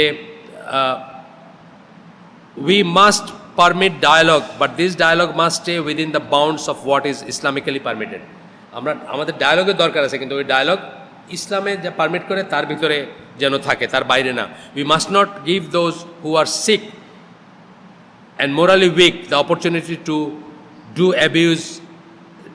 abuse Islam in such an obscene and vulgar manner. আমরা যেন যারে তারে সুযোগ না দিই ইসলামকে করার জন্য। আপনার ওপেন মিডিয়া আছে, ওপেন মিডিয়া মানে কি, ওই আবদুল্লাহ মাসুদ একটা আছে, আর কি একটা বেটি আছে, দুজনে নাস্তিক, তারা এখন ইসলামের সমস্ত থিওরি বলেছে। আর ওটা দেখে আমাদের মানে কি বলে, ওই হরিণ শাবক, আমাদের যেসব ইন্টারমিডিয়েটের বাচ্চা, ম্যাট্রিকের বাচ্চা, যার মাথায় ইসলামের আইও নাই, সে ওইটা দেখে নাস্তিক হয়ে যেতেছে। এইরকম ডায়লগের কথা আমরা বলতেছি না। আমরা যখন ডায়লগ বলি, সেই ডায়লগ ওপেন ডায়লগ না, সেই ডায়লগ মানে এই ওয়েস্টার্ন সেন্সের ডায়লগ না, যে যা ইচ্ছা তাই বললেন, যা ইচ্ছা তাই করবেন, তা না। এই 4টা পয়েন্ট দিয়ে উনি কনক্লুড করছেন। লাস্টে বলছেন আল্লাহর কাছে সাহায্য চাইছেন যে আল্লাহ যেন আমাদেরকে শক্তি দেন, ইসলামকে এবং মুসলমানদেরকে, and to instil weakness in those who oppose Islam, এবং যারা ইসলামকে অপোজ করে তাদেরকে যেন আল্লাহ দুর্বল করে দেন, আমাদের জন্য শক্তি দেন, তাদেরকে দুর্বল করে দেন। এই দেশে যারা ঘাদানিকপন্থী, যারা পন্থী কি বলে কাফিরপন্থী, যারা সেকুলারপন্থী, যারা ইসলাম বিরুদ্ধ, যারা নাস্তিকদের যারা লেসবিয়ানদের, গেদের সাপোর্টার, তাদের ভিতরে যেন আল্লাহ উইকনেস ঢেলে দেন, আর আমাদের জন্য আল্লাহ শক্তি দেন। মানে কি, মোরাল স্ট্রেংথ টু স্ট্যান্ড, আমাদের থেকে মোরাল স্ট্রেংথ দিবেন টু স্ট্যান্ড, তাদেরকে মোরাল উইকনেস বানায় দিবেন তারা যেন দাঁড়াইতে না পারে, সেটার কথা বলতেছেন।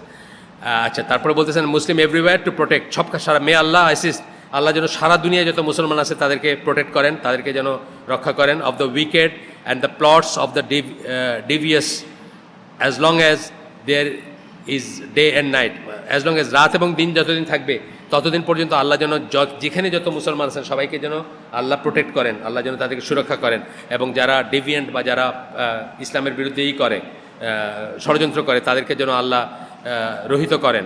মে Allah help us to say righteous words, আল্লাহ যেন আমাদেরকে সহায়তা দেন, সাহায্য করেন যেন আমরা সৎ কথা বলতে পারি এবং পারফর্ম রাইটিয়াস ডিড, সৎ কাজ যেন করতে পারি।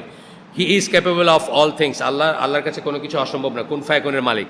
এটা দেখবেন তারিক জামিল খুব সুন্দর করে বলছে যে আমি কে আর ইমরান খানকে আমরা কি করতে পারি, আমরা শুধু নিয়তটা করতে পারি, বাকিটা হলো কুন ফায়াকুনের মালিকের কাছে। তো ইব্রাহিম আলাইহিস সালামের উদাহরণ দিয়েছে যে ইব্রাহিম আলাইহিস সালাম বলছিল এই আজান কে শুনবে, এখানে ওই যে কাবাতে যে আজান দিবে কোনো মানুষ ছিল না তো তখন, এই আজান কে শুনবে, আল্লাহ কি বলছেন যে তুমি দাও, শুনবে কে এটা হলো আমার ব্যাপার। তা আমাদেরও নিয়ত করাটা হচ্ছে আমার ব্যাপার, কে সাকসেস করবে আর কারে দেওয়া হবে এটা আল্লাহর ব্যাপার। যাই হোক, verily he is capable of all things, আল্লাহ সব কিছু পারেন, মানে আল্লাহ ওয়াহু আলা কুল্লি শাইইন কাদির, আমরা যেটা বলি সকল বস্তুর উপর মানে ক্ষমতাবান। And may the peace and blessing, আল্লাহ রসুলের উপরে দরুদ পড়লেন, লাস্টে সালাত পড়লেন রসুল এবং তার সাহাবীদের উপরে। আমরাও শেষ করে ফেলি, সুবহানাকা আল্লাহুম্মা বিহামদিকা আশহাদু আল্লা ইলাহা ইল্লা আনতা আস্তাগফিরুকা ওয়া আতুবু ইলাইক। আমরা যে শুনলাম তার ভিতর ভালো কিছু শুনে থাকলে সমস্ত প্রশংসা আল্লাহর, খারাপ কিছু শুনে থাকলে সমস্ত ব্যর্থতা আমার, এবং সেটা শয়তানের তরফ থেকে। আল্লাহ আমাদেরকে তৌফিক দেন ভালো যেটুকু শুনলাম সেটুকুর উপর আমল করার, নিজের যেটা করণীয় সেটা যেন সর্বান্তকরণে আমরা করে যাই, রিওয়ার্ডটা আল্লাহর কাছে চাবো, এখনই কিছু হয়ে যাবে এটা আশা করব না, এবং এই মাহদিজম বা এই ধরনের জিনিসের ট্র্যাপে পড়বো না। আসসালামু আলাইকুম ওয়া রাহমাতুল্লাহি ওয়া বারাকাতুহু।